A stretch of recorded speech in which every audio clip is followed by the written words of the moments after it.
160 PR assembly. Start with the yoke and inner valve. Hand tighten.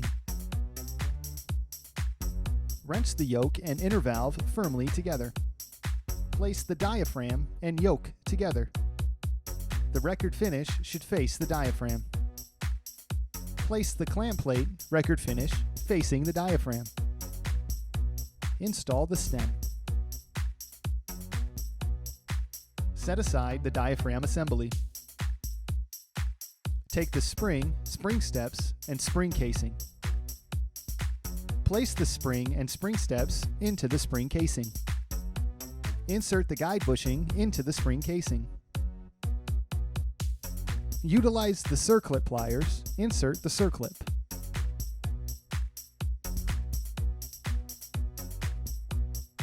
The yoke should sit between the diaphragm holes, as shown here.